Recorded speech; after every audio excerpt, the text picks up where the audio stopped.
Welcome to the Leading Lane Podcast for real estate pros by real estate pros with your hosts, Ashley Frederick and Stephen Birch. If you're looking for an honest, authentic, and raw perspective, you found it. Hello, we are back this week and we are talking about why agents leave. And I think that there are a lot of misnomers, a lot of personal things that might come into play, or what I find is that people always think it's about numbers. And I actually think that that's probably one of the least things it should be about. So today we're going to have an open dialogue about why agents leave. So it's actually really funny. I had a call this morning with somebody talking about recruiting, but then she had somebody leave her company last week. And obviously to me, it hurts when people leave because we invest so much time, money, energy into people trying to help them achieve their goals. But at the end of the day, like this person that she was talking about, the reason why they left is, and they said, oh, I'm not lucky like everybody else. This industry is not about luck whatsoever. Like it's all about opportunity that you create. So I think that there's a persona out there that real estate is so freaking easy. I had a friend that said, all we do is stab signs and then we cash $10,000 checks. Like that's it. So I think people somewhat come into this industry with a unrealistic expectation and not realizing how much dedication and everything that it takes to actually make it work in real estate. So I just thought that was really interesting.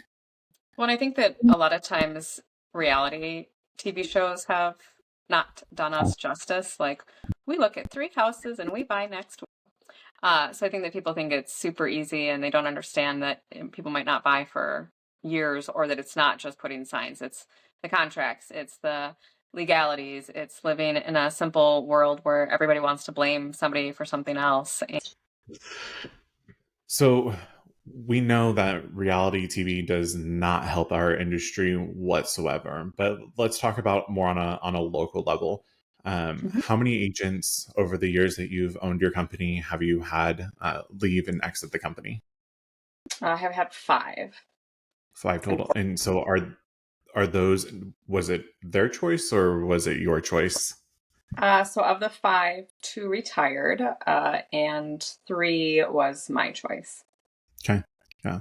And then out of those 3, are they currently at different companies? They are. Yep. And then what about the production? Were you able to see, or do you pay attention to them any longer? Not really. I believe that 2 of them are not producing much, and 1 was more recent, so that's yet to be determined. Yeah. I think it really, for how many years have you owned the company? 4 and a month.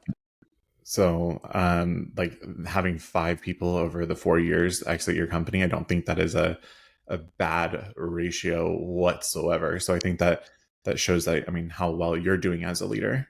Well, and I think too, right, it comes with time, but sometimes you have to figure out like the people that are good and fits, and some people aren't good fits. Right. Have expectations to follow. I think, we should do a podcast about the ideal agent sometimes, which is now what all agents follow in our office. And I let them know that really if they don't fall into that anymore, then we look at other options. How about you? You've been in business for 7 years, I think now total. Yeah. So compared and stacked next to you, not that we're doing a comparison by any means, but my numbers are a little bit different. You have way more agents than I do. But over the 7 years, I've had a total of 41 agents leave the company. And so when pulling that report, I was like, holy shit, that's a lot of people, right? But really, like you've already said, like you kind of have to figure out like each other in the personality, each other in the ethics, right? Like making sure that they're truly a good fit. Are they truly the person that you interviewed and stay true the whole time? I've had people that no longer, meshed with the compass of my morals, the direction the company was going.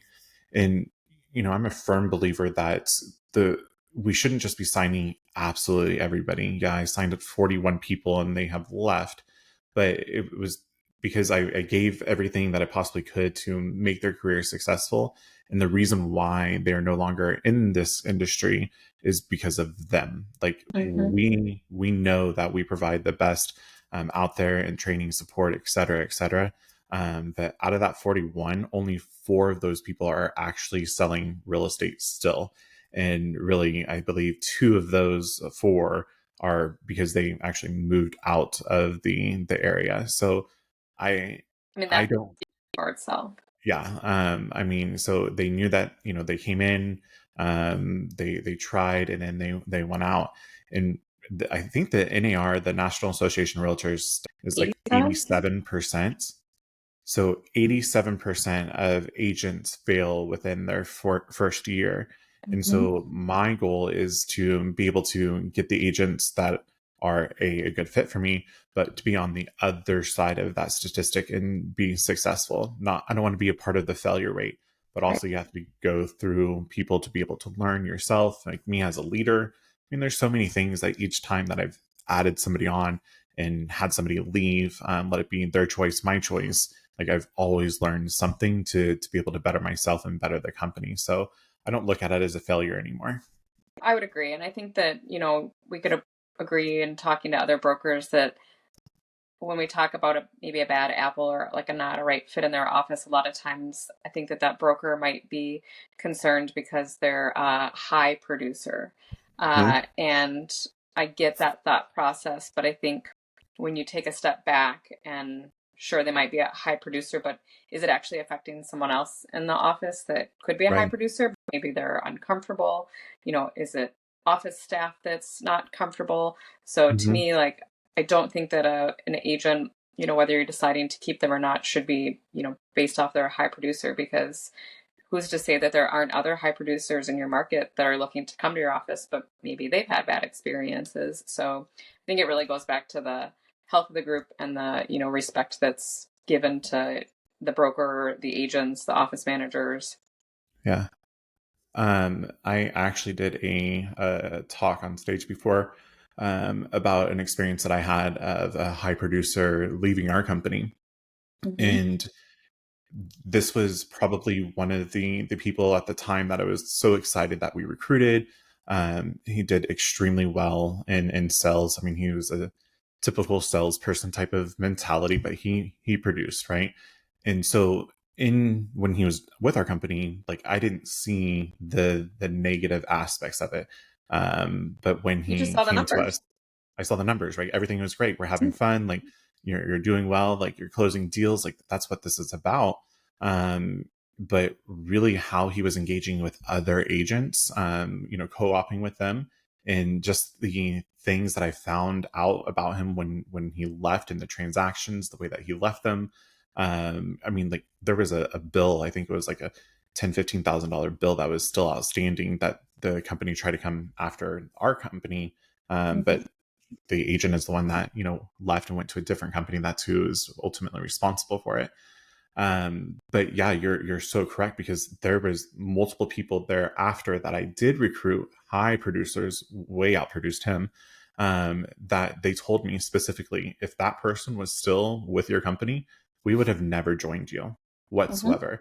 So you sometimes have to get rid of the people, let it be that they are a high producer or a low producer, but get rid of these people if they're toxic, because they're bringing everybody else down with them. And at the time, I didn't see it as a positive, but I'm so thankful that he's fucking gone from my company. But like it is a great opportunity, because we truly we sprung board right off into great success when we got rid of him, or he chose to leave. And he ultimately chose to leave because of just the actual number of percentage that, the gross number that he had with the company. Sure. And at the end of the day, he admittedly said to us that, that really wasn't the best, because I had to pay for this. I had to do this. They didn't have this. We didn't have the support that you guys have offered. and he really started losing money, even though that he was after that big number. But that's where I think agents sometimes forget too. Like, look at the net. Like, let's talk about net numbers. Like, net is actually what, puts food on the table. Correct. Gross numbers, like, yeah, those sound fantastic, but that's not the true realistic number that you're going to be keeping. So being able to analyze what are those different expenses, what are those different fees or charges that these companies are making or charging agents, that they have the ability to make it sound fantastic, but really in all reality, the net number is way lower if you do the numbers. So Well, I think when we had the last broker retreat, there was a broker there that was talking about recruiting someone in her area, but I think it was that she was she would never leave. She just assumed she would never leave, which I can relate to. And high producer, and I think we got into a pretty good discussion about that because both you and I could go back to, why did we leave? I was the top producer in my office. I think a lot of people that become brokers were top producers in an office. And my guess is when you actually talk to them, it wasn't a numbers type of situation. It was a culture type of situation. It was what trainings are available, what support is there, what programs are in place. So I think it's, I think some agents leave and then they're like, oh shit, like maybe the grass wasn't greener on the other side.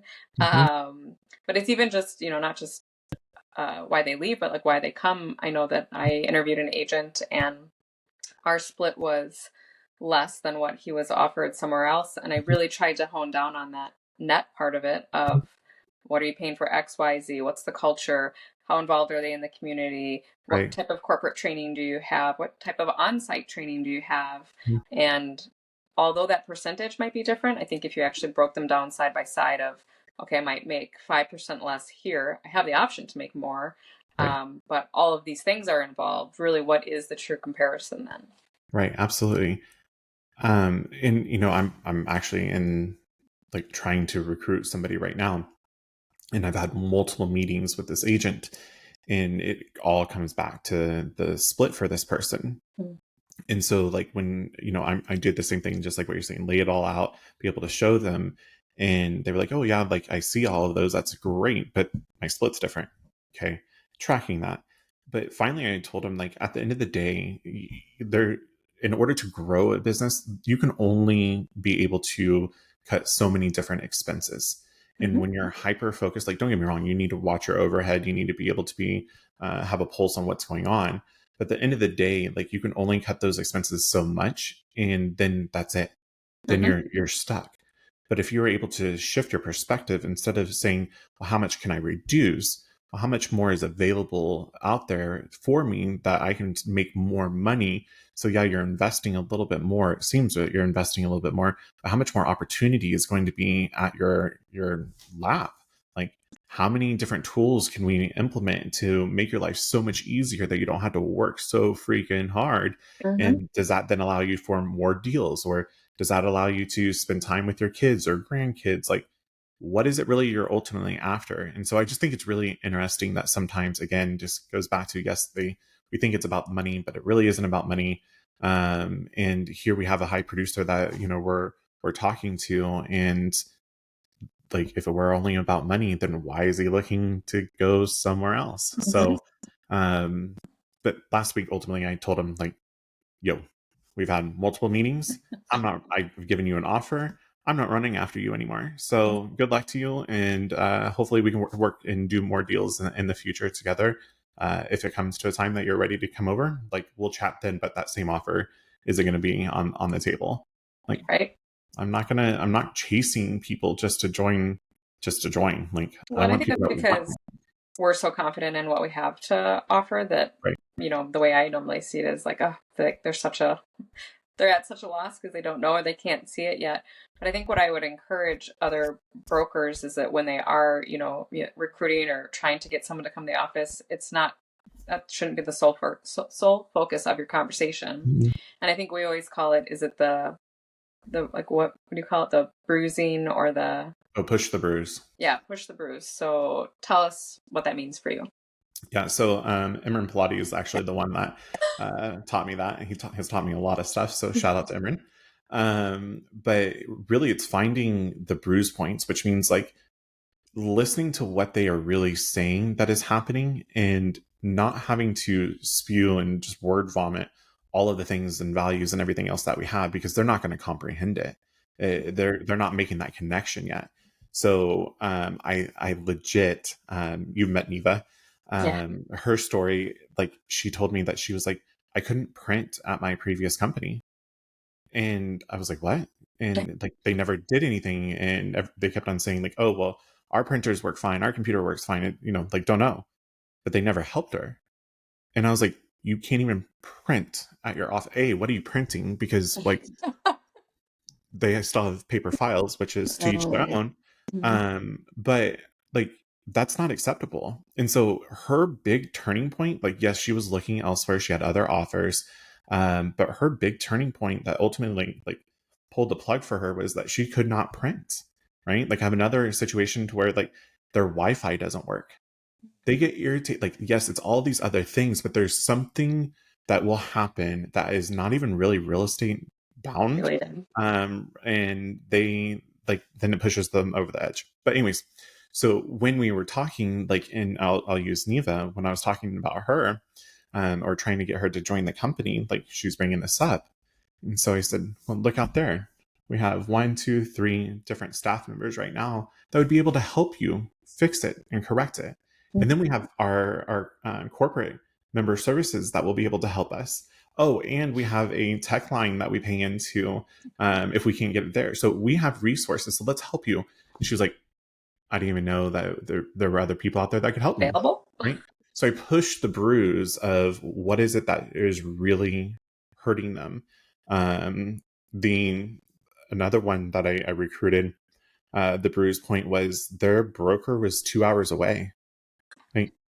Like the broker doesn't know, like they're not in our market. They don't know our contracts. Like, and I know there are models that work out there and I'm not knocking any of it, but like for these individuals and, specifically, like they wanted that broker support. That's what they were looking for. They were already producers. They know how to do it, but they needed, the additional support. And so that's what I kept on pushing. Like, look, your broker's 2 hours away. Like you see them once a year and yet you're paying up in their office. Yeah. Like, and you're paying all this money to them. Like, let's have a real conversation. Let's talk about how we take money and reinvest into the community. Like, so you continue to push those bruises. You have one mouth and 2 ears for a reason. So listen twice as hard or twice as much as you're talking. They'll tell you everything that's wrong. And then what you'll be able to do is see within your offer stack that you had, like in my visual mind, it's like I have a deck of cards and each value add that you have is on a single card. And so for each solution that you have for their problem, for their bruise, that's then what you lay onto the table to negotiate with them for them to be able to see, like, this is what I need. They don't know that they need X, Y, and Z yet because this is all that they know. So that's all I want to be able to focus on is what is most important to them in their bruise points. Yeah. And I think I can relate completely. I had an agent that was on my radar that you and I had talked about, again, thinking that they would never want to leave. A lot of times these agents have never been at another office, so you don't have anything to compare to. And we were at some get together and her husband made a comment about them like not going on vacation often because they can't leave because of real estate. And I just remember being like, that's super sad. You should be able to leave. There should be help when you're gone. And I remember you and I talked about it and you were like, Ashley. Hello. I was like, what? And you're like, I think you found the bruise point. And I was like, oh, I did. And, and it didn't even dawn on me because we get so tracked on what we think they're looking for. And it came down to a simple, coffee, literally telling her that that's what he said. And, it kind of crushed me because everyone should be able to spend time with their family and their grandkids, travel. And that, that stack of cards looked very different as to how I presented and what we have to offer if you are away, and the staff that can help when you're gone, and the agents that can help cover, and the standard of practice we have for when you're on vacation and who covers.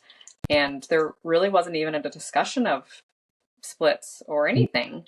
And she's at our office now, and it's fantastic. And we just had a conversation not that long ago about how even a year ago she wasn't even looking at making a change, and it was one simple conversation that was really just I cared about her as a person, and she's great at what she does, and I just wanted to be able to help her more.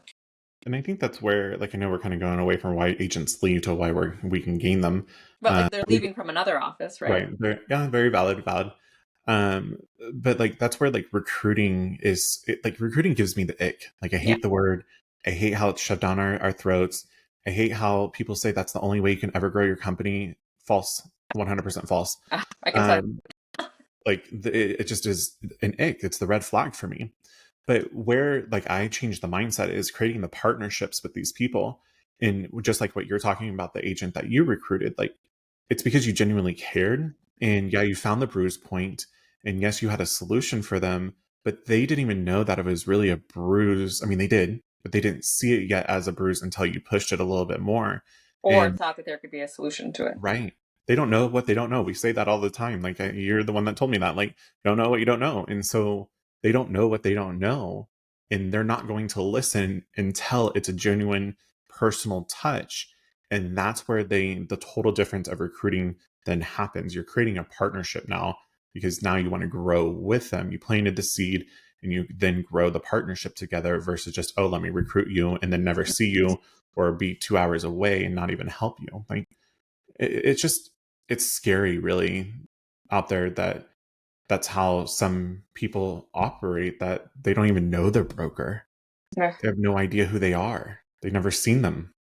I mean, I just think, and I'm sure you and Ryan can relate, the amount of issues that come up in one day, just because, real estate is so ever changing, and you can't control necessarily what your buyer does, your seller does, or the other agent.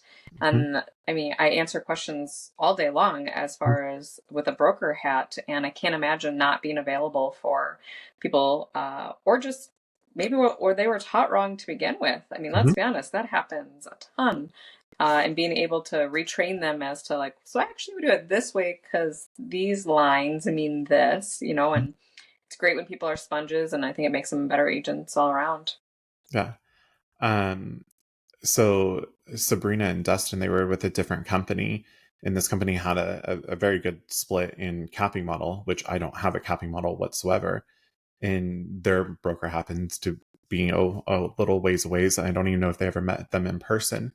And really what they're the reason why they came over was for the support and response time.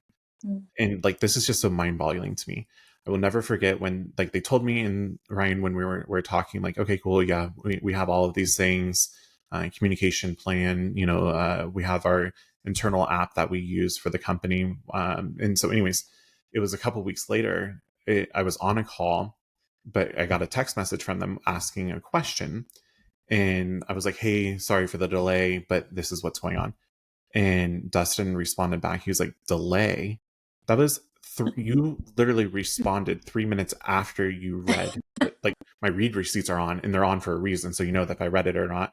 Yeah. And that they know how long it's for me to respond. But it took me 3 minutes. And I was apologizing because I didn't feel like that was acceptable.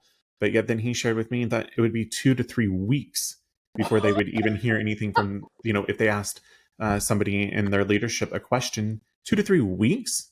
That house is, how many houses have sold in that time? What? Right. So you never know what other people are wanting. And I think we should not have those limiting beliefs and assumptions that we have in our own mind that somebody else wants this, or they're never going to leave, or whatever the case may be. Remove all of that. Remove the aspect that you have to recruit. And really, ultimately, once you get to learn the person and know exactly what they're after, then they're going to be your raving fan forever. And it's not about the money. Sabrina and Dustin left the cap to come to a non-capping company. and they're doing way better. They have more time, freedom, flexibility, and That's because they worth have the support, right? Like that's worth the investment right there. So yeah, absolutely. We are on time. Any other last thoughts that we have on this one? I think it's just, either of, why agents leave, not necessarily just your own company, but I think, why they're looking to leave other companies is really important for brokers to be thinking about, but also for agents, if you're considering a change, to look at the things we talked about, or if another broker, does ask or reach out, you might want to just be open to that discussion because you might not know what's available on the other side. Right. And, I'll follow up with that is that have a conversation with your broker too, right? Mm-hmm. Like I love that my agents are, or there's other people that are out there trying to recruit my agents. That means I'm doing a good job with them, in my opinion. I've helped them develop them and they're successful to where other people are after them, which is A-okay. Right. And I used to be very threatened by that, but I'm not threatened by it anymore. But I love when my agents come and talk to me and say, hey, like, this is what this broker said, or this is what they're doing. Like, I am all open to suggestions. I don't know everything. If there's something that would be a better fit or a better idea, better model, like, I want to know about it. And I would much rather, if you're a good fit, you're happy with the culture and everything else with the company, let's have an open discussion to see if we can make it work. If we can't, then hey, that's okay. But at least you were trying to help better me, you, and the company. So don't be afraid to have open conversations all the way around. Yeah, and I think that's great. I mean, somebody else, a broker I was talking to, one of their agents, I think they wanted to change their split, but they already have a pretty good split. But that broker told me that she really likes mentoring too. So it was kind of thinking outside the box that then I said, well, if she's looking for money, I mean, and maybe take some of that off your plate as the broker and offer her, X percentage for each transaction that she mentors someone. And he was like, oh my gosh, she'd probably love that. So again, it's just different ways, but at least that agent came and talked to him. But then great, it's nice to have a broker pool of people you can, talk about these things with. So I think it's always just a matter of learning what we can do different or we can do better. Absolutely. So I think maybe for our next episode, we should talk about like retention, keeping your people happy, and making sure that you're following through with those promises that you made from the very beginning, and that they want to stick with you and be the raving fans of you and your company constantly out there. So Sounds good. All right. Thank you, everybody, for listening. Tune in next time. Appreciate y'all. See ya. If you've enjoyed today's episode, please like, subscribe, and share with others. Stay connected for more genuine insights and strategies to boost your real estate career on Facebook or check out our website. We'll see you next time.